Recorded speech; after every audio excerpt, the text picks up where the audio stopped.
Ficou maior, né, a visualização? Ficou. Então tá ótimo. Pessoal, boa noite. Deixa agora eu sair dessa tela aqui para poder ver maior a letra e conseguir ler melhor também. É aqui que eu tenho que ler. Tá. Então, vamos lá. Agora eu não estou conseguindo ver vocês, tá bom? E para quem não sabe como é que é o esquema, a gente vai fazer assim. Se vocês tiverem alguma dúvida, vocês podem colocar no chat. Eu vou começar a falar e para a gente não perder a questão do horário, e aí, quando eu terminar de fazer a exposição, então eu vou conversar com vocês, esclarecer alguma dúvida. É bom deixar a pergunta no chat, de repente, se esquecer o que quer perguntar, já está por ali, tá bom? Bom, nós estamos numa sequência de um debate, tentando discutir o que seria teoria queer, né? Eu estou vendo que muita gente aqui está chegando hoje, eu não sei se conseguiu assistir as aulas anteriores, eu fiquei muito feliz, porque eu percebi a primeira aula, a última vez que eu verifiquei, havia mais de 80 visualizações, a segunda já estava caminhando para 60, a terceira eu não conferi, mas eu vi que assim que começava a ser liberado, o pessoal estava acompanhando. Então, pode ser que alguns de vocês tenham assistido, né? Não necessariamente aqui de forma sincrônica, mas podem ter assistido de forma assíncrona, tá tudo bem também. É só para a gente entender o que a gente vai fazer. Hoje, a gente está praticamente num ponto de culminância da temática em si. E aí eu já vou explicar por quê, tá? Então, a ideia de queer está associada a um nome que, na verdade, é pejorativo, que foi criado para os LGBTs nos anos 60, 50 e 60, que tem a noção de esquisito, né? Então, na prática, queer é uma maneira da gente resumir os LGBTQIAPN+, né? Então, eu falo assim, eu não lembro de todas as letras, diga queer, tá tudo certo, tá? Então, o que acontece? Eu tive um pouco de receio de fazer um curso sobre teologia queer, porque, na verdade, não sou teólogo e acho muita responsabilidade você falar sobre uma coisa quando você não tem essa propriedade. A teologia que eu estudei muito lá atrás é uma teologia pentecostal, que não confere com a nossa. Então, eu falei, não, vamos fazer o seguinte, eu já conheço, sou professor, né, da área de literatura queer, teoria queer, mas eu preciso me adequar à questão da teologia. Então, eu fui fazer leituras, me apropriei, tal. Hoje eu estou mostrando para vocês quais são as referências bibliográficas, mais ou menos, porque a história da sexualidade foi um dos pré-requisitos que a gente viu para poder discutir até onde a gente chegou. Eu já vou falar sobre esses pré-requisitos daqui a pouquinho, para vocês pegarem o fio da meada, tá? Porque isso já está em um dos slides. O que eu queria mostrar a vocês é que a aula de hoje vai ser basicamente, eu digo basicamente porque tem outras referências bibliográficas que eu vou apontar, mas ela é uma leitura que eu fiz do Chris Greenough, numa obra chamada Queer Theology: The Basics, né? É o básico da teoria queer. Para quem não assistiu às outras aulas, essa questão da teologia queer, ela vem sendo desenvolvida basicamente assim, de forma inicial, em países de língua inglesa, e vem chegando ao Brasil. Eu falei que existem, sim, algumas publicações, eu mesmo já produzi materiais sobre isso, mas, assim, em termos da teoria queer, ela é praticamente estadunidense ou inglesa, e depois nós temos, sim, pessoas que estão trabalhando no Brasil, traduzindo, adaptando e tal, mas hoje a gente vai ver que na teologia queer, que se apropriou, sim, da história da sexualidade, da teoria queer, mas também se apropriou de uma vertente teológica latino-americana, tá? Então, estou apresentando a vocês que vai ser o nosso teórico de referência, dessa vez não será o Michel Foucault, tá? E estou mostrando para vocês algumas coisas de termos que poderão, de repente, surgir no meio da discussão entre essa aula e a última aula. Essa aula está dedicada a gente fazer um percurso agora na teologia, tá? Ou teologia e mais alguma coisa de teoria que tenha, de repente, seja preciso, né, para a gente poder finalizar essas questões, mas é o percurso dentro da teologia, tá? Quando a gente fala sobre questões de sexualidade, muitas vezes a gente discute heteronormatividade, que foi um termo que eu já cunhei aqui, que não confunda com heterossexualidade. A heterossexualidade é algo legítimo, né? É o desejo e atração entre pessoas de gêneros opostos, Não é disso que a gente está falando aqui, não é isso que a gente critica ou combate. O que a gente combate é a impossibilidade de outras manifestações de amor e desejo dentro de uma perspectiva ética poderem acontecer. Então, a heteronormatividade significa que só as pessoas heterossexuais podem existir, né? Então, podem viver a sexualidade, tá? Então, e a gente vai falar daqui a pouquinho, talvez, da homossexualidade, que eu vou explicar o que é um termo da Carol Queen Lawrence Kimmel, de 97, só para a gente saber da onde vêm as falas, porque teoria não brota, professor tem que estudar para poder falar, né? E sim, a aula que vem a gente vai fazer uma avaliação, quer dizer, uma análise bíblica, né? Vamos pegar a Bíblia e não falar da teologia, mas assim mostrar na prática o que a teologia gay, lésbica, inclusiva e queer, que não são exatamente a mesma coisa, mas o que esse grupo de pessoas está fazendo para nos levar para uma compreensão de que os LGBTQIAPN+, também pertencem ao reino de Cristo. Essa é a ideia. Então, para a semana que vem, esse livro é maravilhoso, do Daniel G. Carslake. Deixa eu seu nome, um trava-línguas. Daniel G. Carslake. Ele vai ser a nossa base de discussão junto de outros teóricos para a semana que vem, tá? Mas aí a gente agora, hoje, está entrando na teologia propriamente dita.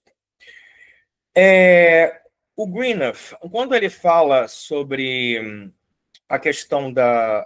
eu nem sei por que esse troço ficou branco, porque eu tinha feito um outro formato, igual esse daqui, enfim. Deve ter desconfigurado, mas deixa para lá. Ele fala o seguinte, para a gente entender a questão da teologia queer, ele fala sobre o letramento religioso queer, ou seja, nós precisamos ter fundamentação e base de conhecimento histórico e teórico e muitas outras áreas do saber, para além da teologia geral, né, para entendermos o que seria teologia queer. Foi quando eu pedi à equipe da EBON para ver a possibilidade de me conceder mais um encontro, que inicialmente seriam 4. Porque quando eu olhei a própria demanda do Greenough, a transcrição que ele falou, eu falei, olha, vou ter que trabalhar com história da sexualidade, foi o que a gente fez nas 3 primeiras aulas, basicamente. Nós fomos da Idade Antiga até o século XX, início do XXI, discutindo história da sexualidade. As outras aulas estão disponíveis para a gente discutir.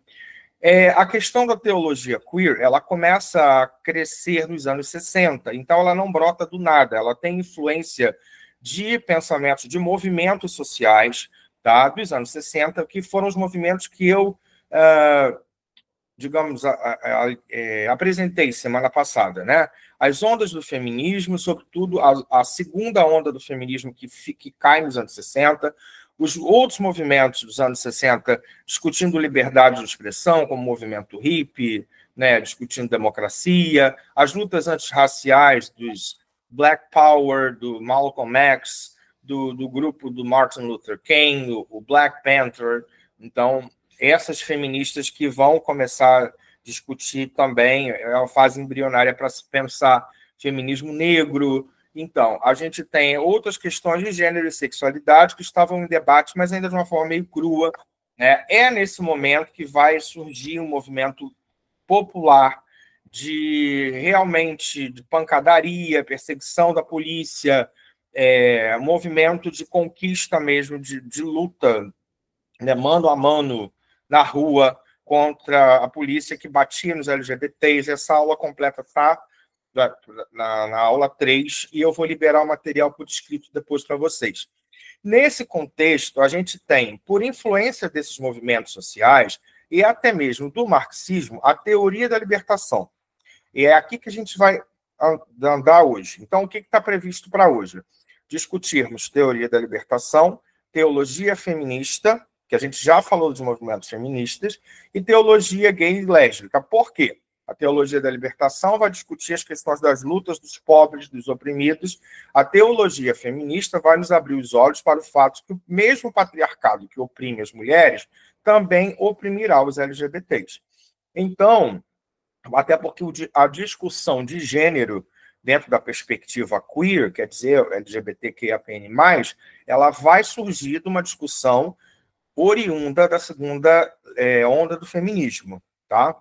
Que inicialmente fazia uma discussão sobre os direitos iguais ou diferentes, enfim, a falta de direitos iguais entre mulheres e homens, sobretudo no mundo do trabalho, tá?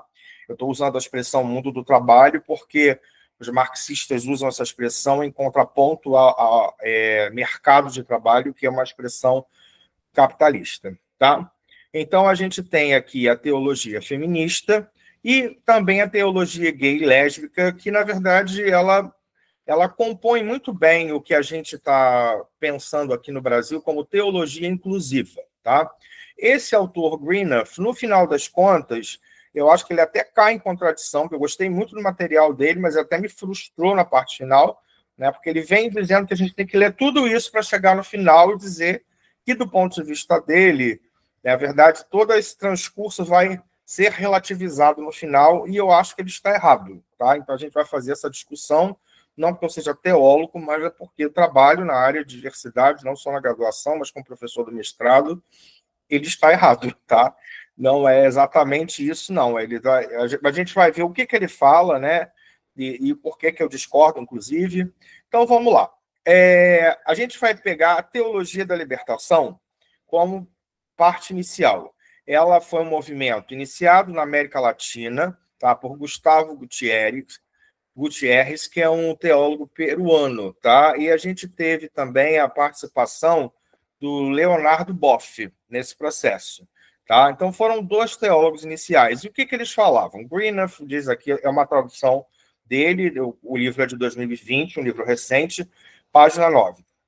Diz assim ele: na luta pela justiça econômica, pelos direitos humanos e pelo fim da pobreza, a teologia da libertação analisa narrativas bíblicas que mostram como Deus se posicionou ao lado dos oprimidos e marginalizados. Então, é a ideia de que o evangelho vem para o pobre. O evangelho não é para você se enriquecer, que, aliás, é o que Cristo ensinou.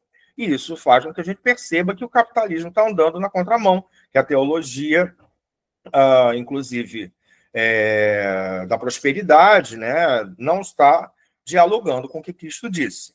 Então, há, sim, uma clara associação entre as ideias de Cristo e Karl Marx. Por isso, segundo Greenough, o Papa João Paulo II, ele não deixou o movimento crescer, tá? Ele tentou impedir. Então, assim, os próprios católicos foram aconselhados a não ouvir a pessoal da teologia da libertação, porque eles entenderam que era uma tentativa do marxismo terminar com a Igreja Católica. É sempre esse discurso apocalíptico de qualquer tipo de intervenção contra algo muito organizado dentro de uma perspectiva hierárquica e uma estrutura de poder, né, sobre as massas, tudo isso ameaça esse poder do sistema. Então, é sempre visto como uma investida do diabo, né? Enquanto, na verdade, a teologia da libertação estava pedindo justiça social de uma forma crítica ao acúmulo de riquezas. Então, ela também buscava traduzir a mensagem do evangelho como um compromisso prático com a transformação social, colocando a luta contra a pobreza e a opressão no centro da prática religiosa. A gente tem aqui em Mateus, capítulo 6, dos versículos 19 a 21, uma parte em que a gente verifica que Cristo, por exemplo, vai falar assim: não ajunteis tesouros na terra, onde a traça e a ferrugem tudo consomem, e onde os ladrões minam e roubam. Mas ajuntai tesouros no céu, onde nem a traça nem a ferrugem consomem, onde os ladrões não minam nem roubam. Porque onde estiver o vosso tesouro, ali estará também vosso coração. Então, essa ideia de que Cristo não ensinou acúmulo de materiais, de bens materiais. Por exemplo, a gente tem um momento em que Cristo se preocupou com as massas, né? Ele se preocupou com as crianças e mulheres que eram invisíveis nesse sistema. A gente vai falar sobre isso daqui a pouquinho, na pegada do feminismo, da teologia feminista, né? A questão de justiça social, por exemplo, multiplicou pães e peixes. Em todos os evangelhos canônicos isso é registrado. Mateus 14, de 13 a 21, Marcos 6, de 30 a 44, Lucas 9, de 10 a 17, João 6, de 5 a 15. João 6, de 5 a 15. A gente lê no Mateus, só o versículo 19, capítulo 14, diz assim: E ordenou que a multidão se assentasse na grama, tomando os 5 pães e os 2 peixes, e olhando para o céu, deu graças e partiu os pães. Em seguida, deu aos discípulos e a estes a multidão. Ou seja, então, Cristo estava matando a fome da população, né? E a questão da teologia da libertação é justamente pensar nessa massa da qual fala o Karl Marx, né, que existem os pequeninos, os invisibilizados, os silenciados. E aí a gente vai pensar que por que as teologias vão começar a cruzar com os movimentos sociais? Quem era silenciado? O homem negro, a mulher negra. Então, vamos pensar numa teologia que dê dignidade, né? A teologia, por exemplo, dos direitos humanos, do Martin Luther King, vai ter essa pegada. A gente vai pensar na teologia feminista, que vai começar a evidenciar questões ligadas ao protagonismo das mulheres no ministério de Cristo e na igreja primitiva. Então, não muito o Antigo Testamento, eu vou explicar depois por quê. Então, aí a gente tem essa questão do movimento LGBT tentando entender como traduções criaram distorções de questões da Bíblia e como também alguns contextos foram manipulados com o passar do tempo para que, então, a população LGBT fosse esquivada. Tá? Eu fiz uma série de questões ligadas à história da sexualidade para poder linkar, para poder juntar algumas coisas, que algumas delas serão retomadas na aula de hoje, algumas outras só na aula de semana que vem. Mas, enfim, a gente vai conseguir juntar todos os pontos até o final do curso. E aí, a gente tem, dessa questão da teologia da libertação, essa aqui é a fala que o Greenleaf discute, né, que o João Paulo II, ele aconselhou que, então, os católicos não entrassem nesse movimento da teologia da libertação, porque seria algo próximo ao marxismo secular. Tá? E aí, ele está dizendo também nesse trecho, né, que isso vai abrir uma discussão tanto para a questão da teologia feminista, gay e lésbica, conforme eu falei. Isso está na página 9 do Greenleaf. Então, a gente tem aqui... Aí, é só uma provocação que eu fico pensando, tá? Quando a gente para falar sobre marxismo e igreja, a primeira coisa que se tem é dizer porque os marxistas mataram, porque mataram tantas pessoas no passado, que os comunistas mataram as pessoas da igreja. Aí eu fiz aqui um pequeno transcurso. Eu meio que estou voltando um pouco à questão da história, mas com um viés diferente, porque eu passei pela história para discutir questões da sexualidade, quer dizer, a perseguição aos sodomitas. Então, para quem não acompanhou, eu falei, por exemplo, a primeira camada de condenação dos sodomitas começa na Idade Média com a ideia da demonização. Aí depois vem a criminalização no Renascimento e depois a patologização no século XIX. Essas camadas só vão se sobrepondo umas às outras. Elas não vão parando de acontecer. Né? Então, esse foi todo o nosso transcurso. Hoje eu quero fazer um pequeno transcurso para a gente entender a incoerência da igreja evangélica, por exemplo, em relação a essa coisa de Marx. Não, é coisa do comunismo. Por que o comunismo... Primeiro que o comunismo no Brasil ele foi condenado por Getúlio Vargas, da intentona comunista, que foi uma tentativa de se fazer o comunismo no Brasil. O Getúlio Vargas criou uma carta falsa, publicou isso nas rádios, ele conversava com as pessoas como se fosse o pai da nação. E ele conseguiu fazer com que o brasileiro achasse que o comunista era bicho-papão. Em suma, é isso. Tá? Então, o Partido Comunista nem cresceu aqui.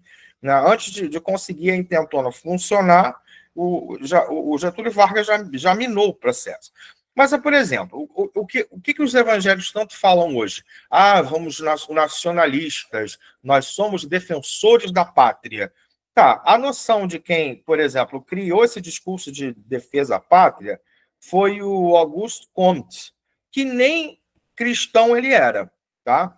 Então, por exemplo, os iluministas do século XIX, né, foram defensores de ideias laicas, o Voltaire, que escreveu um tratado sobre a tolerância, ele criticou o fanatismo religioso, a intolerância e a influência da igreja no poder político. A gente tem o Diderot, né, que em 1793 escreveu La Religieuse, que é a religiosa.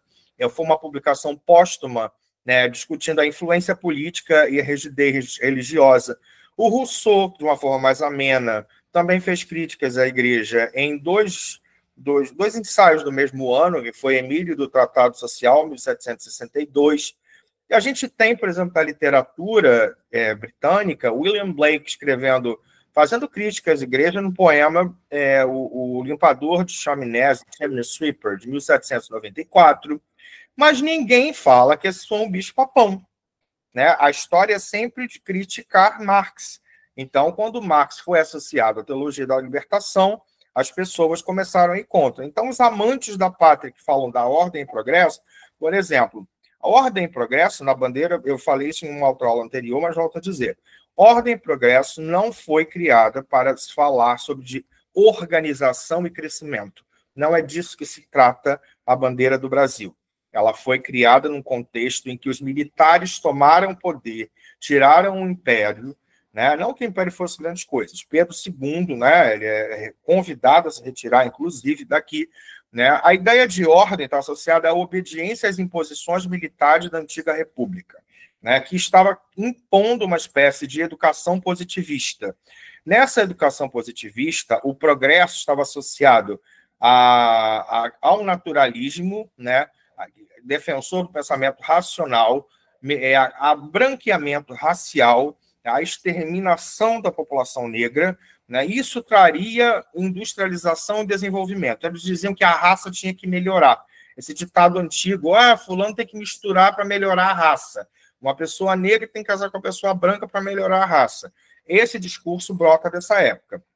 Isso, inclusive, era ensinado como princípio científico.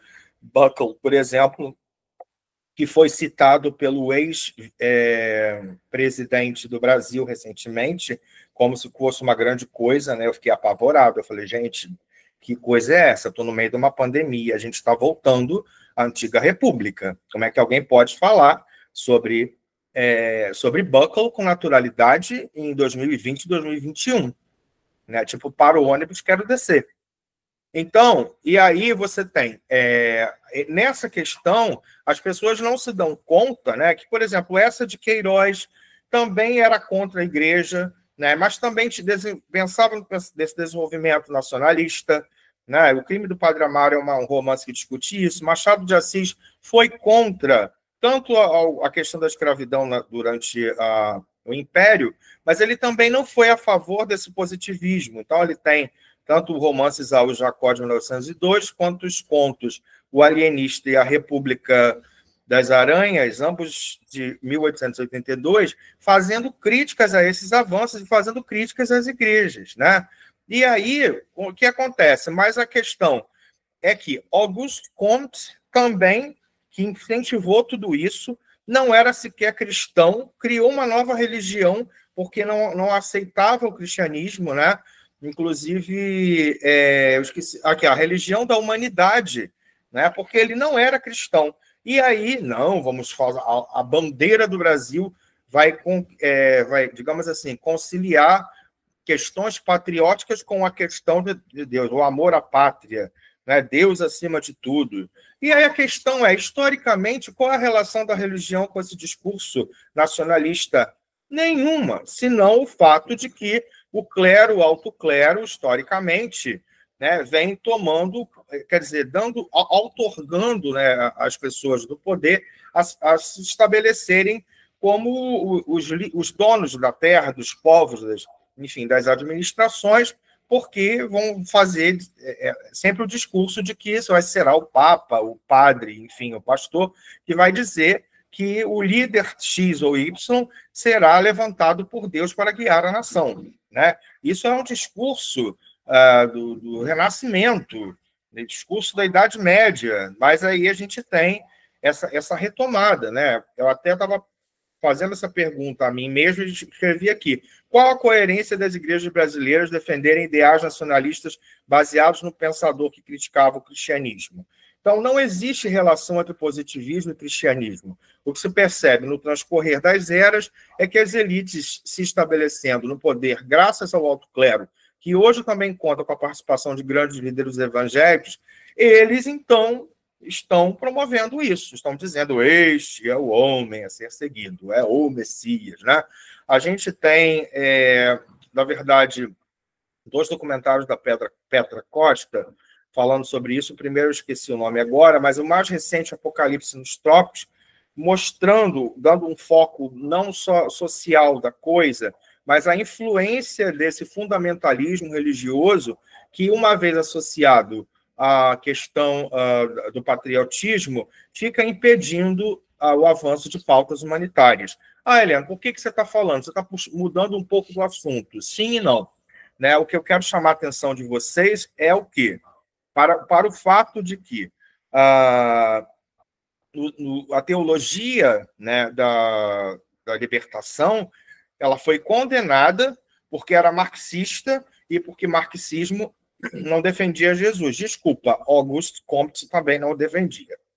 Então, as pessoas que estão dizendo que amor à pátria, tudo pela pátria, tudo por um racionalismo que, na verdade, é loucura, porque até, no final das contas, começaram a criticar a ciência hoje, porque a ciência hoje não fala o que eles querem ouvir. Então, enquanto a ciência tinha preceitos patriarcais, racistas e homofóbicos, eles acreditavam na ciência. Agora, como a ciência combate essas coisas, eles não querem aceitar, e inclusive coisas sobre antivacina que nós sabemos muito bem. Bom, e aí qual foi a contribuição da teologia da libertação para a teologia queer, para sermos práticos? Então, a contribuição foi aliar os pensamentos marxistas sobre a pobreza e as causas humanitárias proferidas e praticadas por Cristo.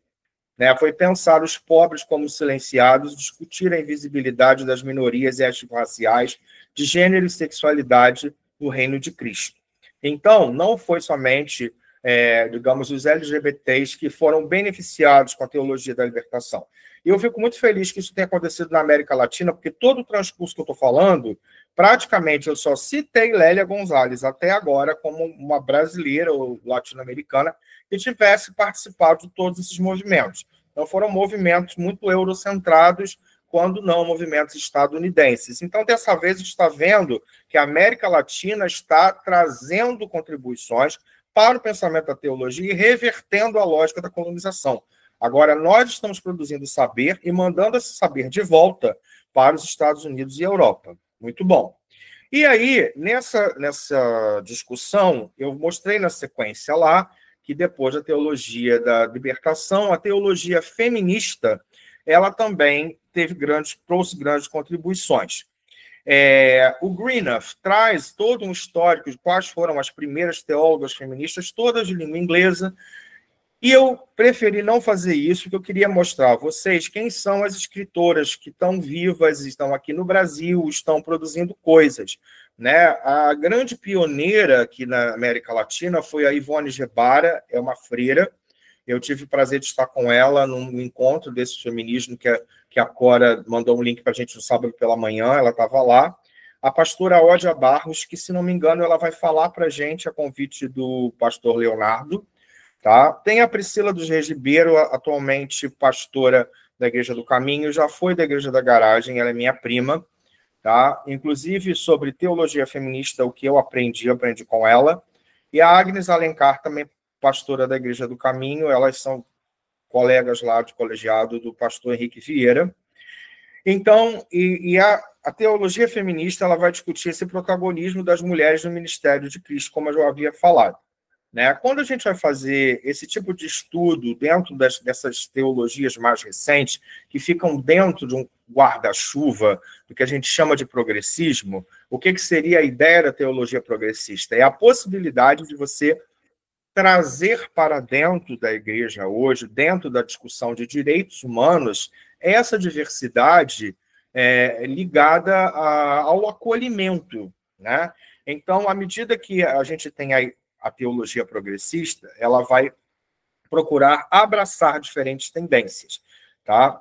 Alguns vão dizer que são teologias identitárias e tal. Eu concordo sim, porque, como eu mostrei a vocês semana passada, a identidade cultural da pós-modernidade, discutida por Stuart Hall, ela é a base de toda essa discussão das interseccionalidades identitárias propostas por Patricia Collins, Surma Bilge e outras pessoas, né? Então, e aí a gente tem essa noção de chave hermenêutica, que é uma maneira da gente entender as escrituras não como uma coisa fechada. Número um, a Bíblia não é um livro, a Bíblia é uma biblioteca, né? Bíblia é plural de biblium, que em latim significa livro, né? Então, se a gente tem, nós na verdade temos livros. Se livros têm autores, autores não pensam necessariamente igual, estão em épocas diferentes, em eras diferentes, uns falando sobre o que seria a lei judaica, outros discutindo o que seria a manifestação de Cristo nos evangelhos, outros tentando discutir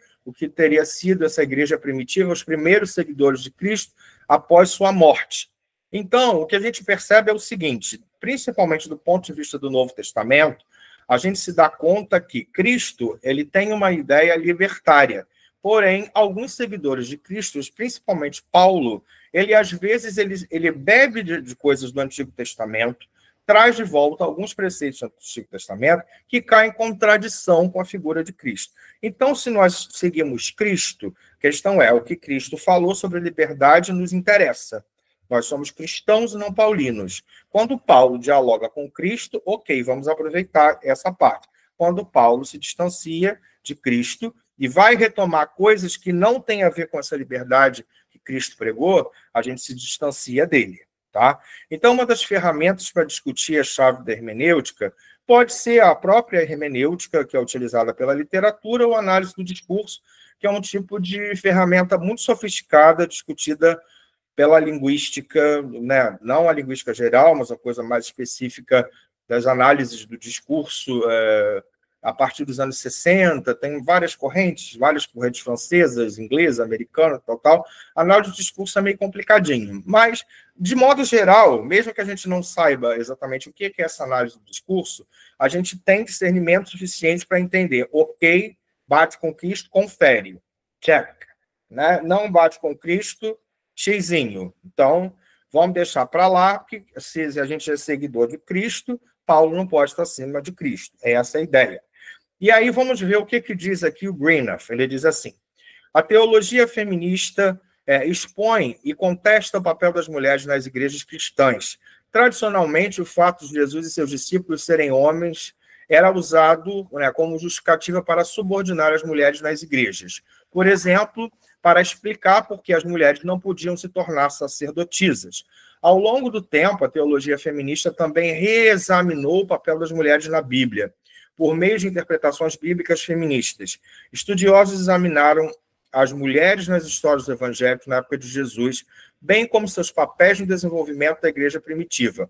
A teologia feminista expõe como a teologia está impregnada de suposições e práticas baseadas em experiências masculinas e como a teologia é predominantemente escrita por homens. O patriarcado é um sistema pelo qual os homens são detentores privilegiados do poder e as mulheres são subjugadas.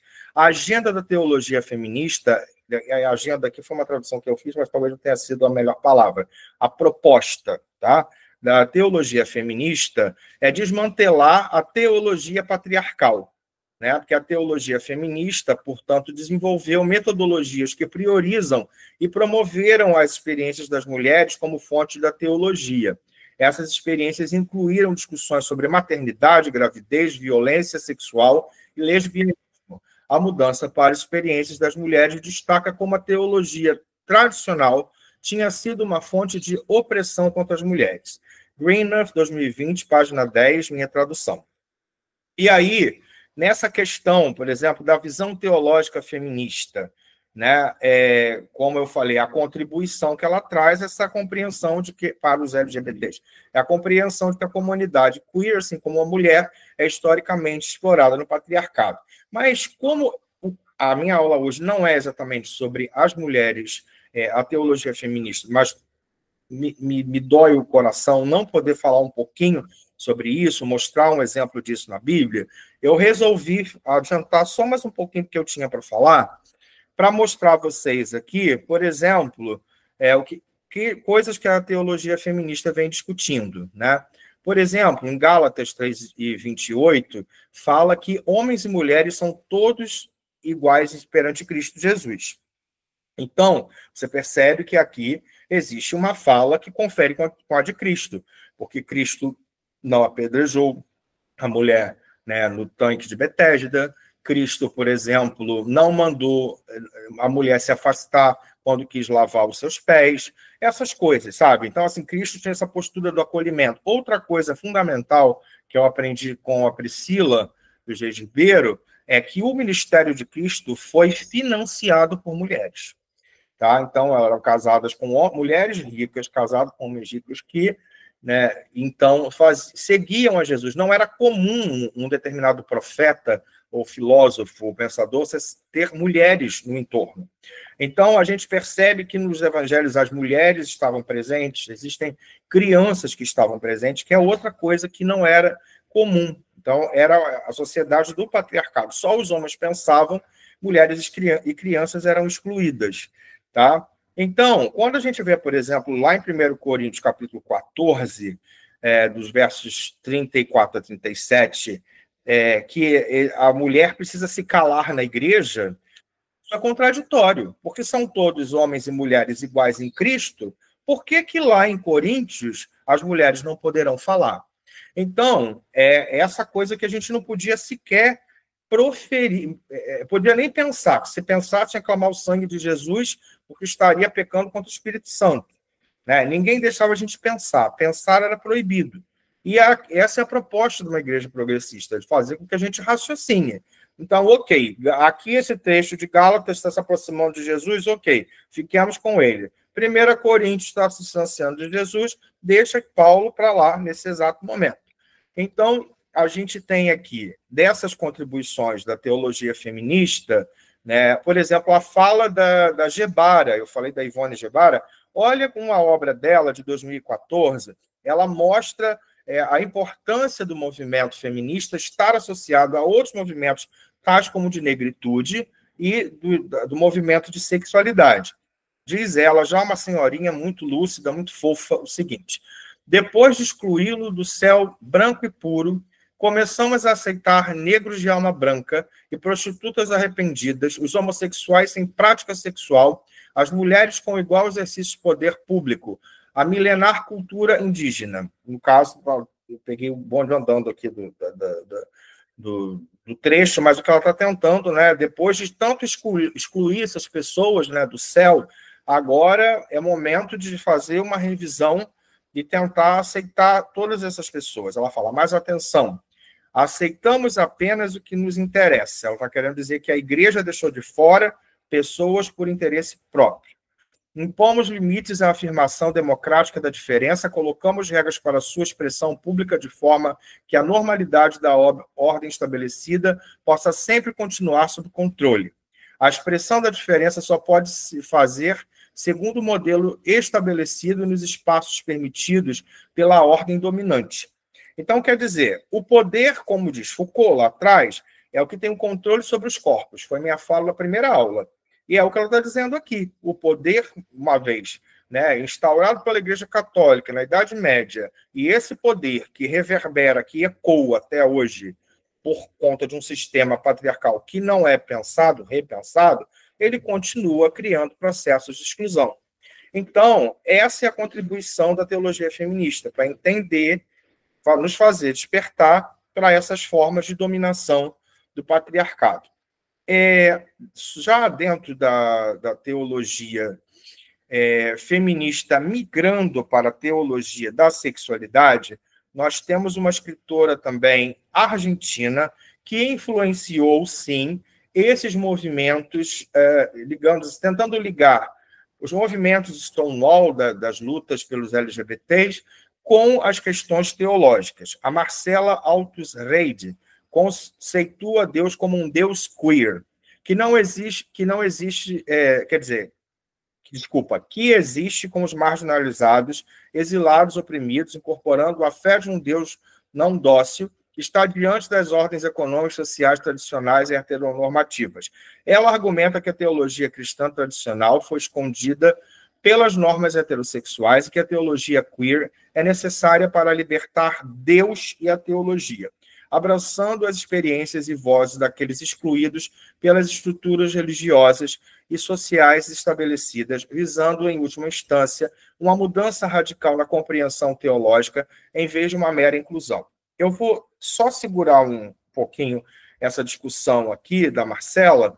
Na verdade, eu tinha colocado a Marcela no final do slide, mas eu acabei voltando com ela para o meio do slide, porque achei importante a gente entender que existe entre o feminismo e a questão gay e lésbica algo que eu vou chamar aqui das contribuições da teoria da corporeidade. Eu não tive tempo para falar sobre isso. Teoria da corporeidade é uma espécie de ramificação das teorias feministas, porque elas fazem essa abordagem a partir do corpo feminino, e a partir desse corpo elas vão estender as discussões. Essa questão da teoria da corporeidade, ela abre margem para a gente discutir o corpo para além da noção binária sexual do macho e fêmea, né? E é a partir daí que a gente começa a teorizar, por exemplo, e compreender academicamente, intelectualmente, o universo trans e o universo não binário e gênero fluido, tá?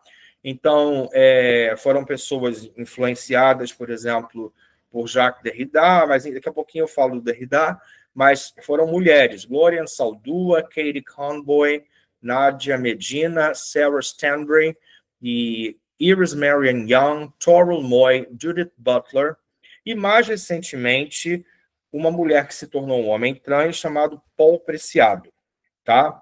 Então, as contribuições desse movimento são as seguintes. Eles falam do corpo como uma tela para além da obsessão pelo sexo.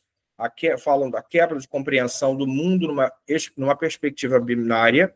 Essa quebra é proposta por Judith Butler ao retomar a crítica de Jacques Derrida às dicotomias de Ferdinand Saussure enquanto estruturas binárias estabelecidas. Pausa para explicar. Então, vamos lá. Por que o Jacques Derrida vai criticar Saussure e por que Judith Butler concorda com Jacques Derrida? Então, Ferdinand Saussure é o pai da linguística. No início do século XX, ele vai tentar explicar como é que as linguagens, as línguas funcionam, a questão do cérebro, a produção da linguagem. E sempre que Derrida vai falar, explicar os conceitos, ele sempre vai criar dicotomias. É sempre o A que se opõe a B, é o C que se opõe ao D, é o E que se opõe ao F, por aí vai. Então, e a linguagem é sempre expressa por estruturas, né? Inclusive, a literatura, a primeira área da teoria literária, chamada estruturalista, está muito associada a essa estrutura da palavra. É a frase, é a sintaxe, é o sujeito, é o predicado, é tudo, né? Como se o mundo girasse em torno somente do que está escrito e deixava de fora, por exemplo, o que era falado. Quando chega nesse movimento todo social que eu estou falando, entre anos 50 e 60, também há um movimento que começa a questionar todas essas estruturas.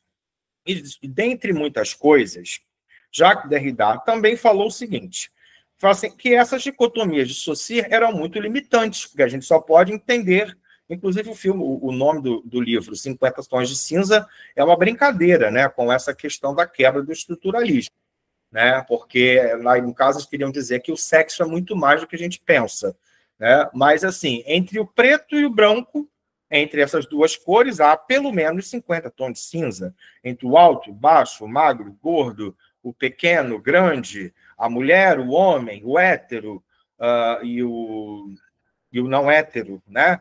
Então, quer dizer, o hétero e o queer. Então, era uma coisa que se opõe à outra. E aí, esse movimento vai começar a dizer, não, as pessoas podem ter autopercepções no meio desses cinzas. Um cinza mais para perto do branco, um cinza mais no meio, um cinza mais para o preto. As pessoas, né, têm a sua diversidade. Essa ideia de arco-íris como LGBTs, né, como a outra bandeira dos trans e não binários, tem a ver com essa ideia de que não somos tão binários quanto pregou Ferdinand Saussure. E isso é uma crítica que faz Jacques Derrida, e a Judith Butler vai fazer o seguinte: a discussão inicial era homem, mulher, negro e branco. Agora vamos complexificar essa questão no gênero. O gênero não é só masculino e feminino. Então ela começa a fazer toda uma discussão que vai abrir uma discussão sobre o corpo, independente de masculino, feminino, ou nos 50 tons de cinza que esteja no entremeio. Então, existe uma compreensão do corpo como um painel de projeção da identidade. Eu falei sobre identidade na aula passada, depois deem uma olhada lá no vídeo. Marcas de roupa, estilo de cabelo, cor de cabelo, corte de cabelo, depilação, maquiagem, uso de piercings, argolas, brincos, outros acessórios, tatuagens, perucas, próteses estéticas, próteses de tratamento médico, platinas, a concepção do transhumano, que seria a mistura do homem-máquina, o homem que tem marca-passo, o homem que tem botox, o homem que tem metacrilato, que faz transformações no corpo, né? Tudo isso são maneiras de a gente se identificar, porque, no fim das contas, a gente se vê como pessoa, com o perdão da palavra, tem muito mais a ver com quem nós somos do que algo que esteja no meio das nossas pernas e que, por uma convenção da sociedade, fica coberto. Então, o que está mais próximo do meu cérebro? A concepção, a minha percepção de mim mesmo ou a minha genitália? Então, é essa questão que vem sendo colocada aqui, né? Então, a gente tem, em sociedades específicas, o uso de argolas, por exemplo, no pescoço, argolas nos lábios, queimaduras estéticas na pele.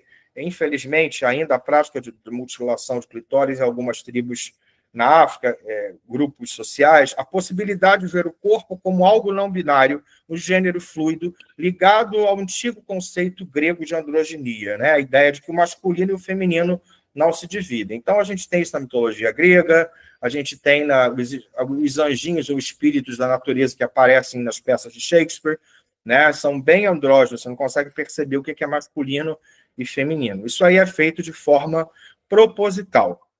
E aí, o que o Greenough vai dizer é que tudo isso vai trazer contribuições ao que foi chamado de teologia gay e lésbica.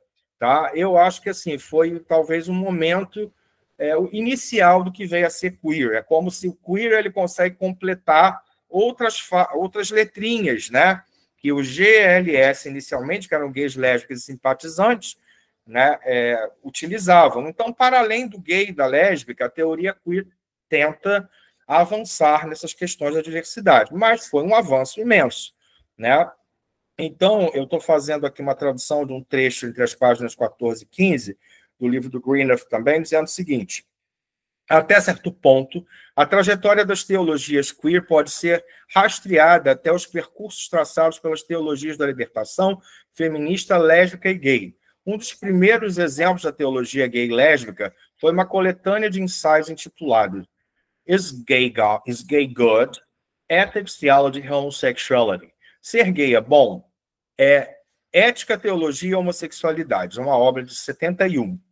E depois ele vai falar no outro trecho, assim, ele vai dizer que esses ensaios, né, abordavam questões éticas propostas e respostas pastorais, posições cristãs, o papel da igreja, a ideia da teologia do amor. Neste livro de Del Martin e Phyllis Leon, que ela então escreveram um ensaio significativo intitulado A Lesbian Approach to Theology, quer dizer, uma abordagem lésbica à teologia. Elas eram um casal lésbico que vivia nos Estados Unidos e estava comprometido com os movimentos feministas pelos direitos dos gays. Seu artigo serviu como lembrete de que os homossexuais também são filhos de Deus. E é a partir daí que as pessoas vão começar a fazer uma discussão, né, sobre o fato de que Deus é amor. Então, o Greenough vai dizer, no fim das contas, que eu não entendi por quê, que ele disse no final das contas, depois de fazer todo um transcurso sobre identidade, ele disse que a teologia queer não estava ligada à identidade. Desculpa, está sim, sobretudo no Brasil, né, os materiais que às vezes não recebem o nome de teologia queer, sim teologia inclusiva, vêm demarcando sumariamente a questão das identidades, sim. Por isso mesmo nós fizemos todo esse transcurso, tá? E aí a questão, mas por que teologia queer, teologia inclusiva? Nos Estados Unidos eu acho que é a mesma coisa, e elas podem pertencer a digamos assim, a um grupo, né, um grupo guarda-chuva, um grupo maior que abrange e abarca outras possibilidades, como a teologia feminista, teologia antirracista, a teologia ecofeminista, que entende a importância da preservação ambiental, né? Porque a ecofeminista diz muito isso, que o mesmo homem que impediu a mulher de ter voz foi o homem que destruiu a natureza. Então, numa perspectiva contra a colonização, o ecofeminismo vem discutindo questões sobre conservação ambiental. Bom, então a questão é, no Brasil, a teologia queer inclusiva é basicamente a mesma coisa. Tá? Eu acho que nos Estados Unidos também, não concordo com o Greenough nesse pedaço que ele está falando. As identidades importam, sim. O que eu acho que a teologia queer quis falar e ele não entendeu, Judith Butler não está dizendo que identidade não importa. Ela está indo contra a identidade binária. Não quer dizer que outras identidades não possam acontecer por meio da quebra da estrutura. Tá? Isso é um equívoco. Mas, quando a gente fala de teologia inclusiva no Brasil, é importante a gente abrir aí, como diz minha filha, uma red flag, que ela fala, a bandeira vermelha. Acho que em português o melhor é dizer que é vacinar. Vamos botar a sirene aí, deixar a ambulância acender a luz vermelha para a gente. A questão é a seguinte: quando nós falamos hoje de igrejas que são antifundamentalistas, existem as progressistas, como eu falei, que abraçam diferentes tendências.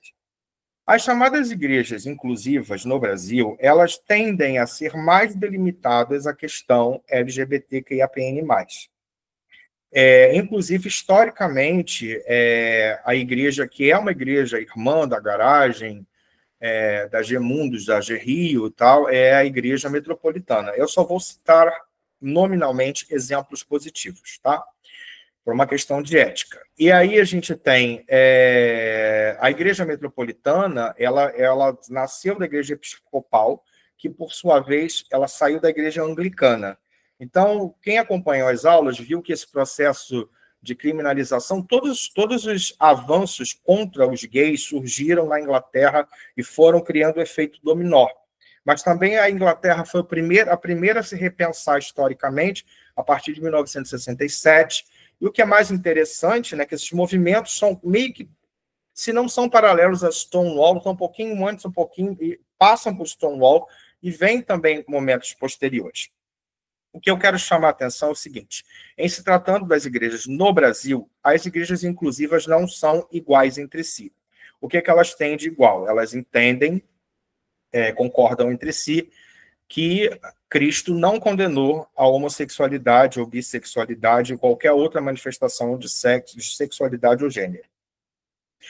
Porém, algumas correntes inclusivas, elas estão mais no campo progressista, como o nosso, como é o caso da Metropolitana. Mas existem outras denominações que se dizem inclusivas, que defendem a teologia da prosperidade, do neopentecostalismo. Então, são, sim, muito vinculadas àquela ideia de que você tem que dar o dízimo, e a nossa igreja, por exemplo, não acredita na questão do dízimo. A gente entende o dízimo como uma extorsão, seguindo a teologia da libertação. Tá? Então, só para a gente entender por que a Gemundo e a Gerri, por exemplo, preferem se chamar de progressista, porque ela abraça as minorias e porque ela discorda dessa questão do dízimo, da usurpação do pobre. Então, temos uma ligação, sim, com o movimento da teologia da libertação. Então, eu só vou fechar com vocês aqui, porque que o nome dela é difícil de falar, gente. Espera aí, gente, só um minutinho. Vou pegar a colinha aqui. Marcela Altausreide. Ok. Marcela Altausreide vai falar sobre o seguinte: ela vai discutir, quanto ela querendo dizer que Deus é um ser andrógeno, né? Mais ou menos ela está querendo dizer que Deus é uma pessoa queer e precisou a teologia queer tirar Deus desse lugar. Ela está falando no sentido de que Deus, enquanto espírito, não é nem masculino nem feminino, né? Cristo fala que os anjos não se casam nem se dão a casamento, porque no mundo dos espíritos não têm sexo. Quer dizer, espírito também não teria sexualidade. Né? E aí isso nos leva a uma palavra icônica para questões tanto queer quanto feministas e muito utilizadas no movimento progressista, que é a palavra ruá. a palavra ruá aparece em Gênesis como o Espírito de Deus que pairava sobre a face das águas, né? Gerando vida, né? Eu não sei se Gênesis 1 ou 2, enfim, aqueles capítulos iniciais sobre a criação do mundo. A ruá, uma palavra do aramaico, né, ela tem uma oscilação entre o feminino e o masculino do ponto de vista do conceito. Tá? Então, e aí isso faz com que os progressistas da teologia queer, os inclusivistas, tal, entendam, às vezes digam, vamos fazer oração a Deus, a deusa, né? Porque principalmente as feministas gostam de pensar de Deus no feminino a partir da ideia da ruá. E eu, pessoalmente, gosto de pensar na ruá como o gênero fluido, não é nem masculino nem feminino, porque Deus é de todos, e de todas, e de todes, né?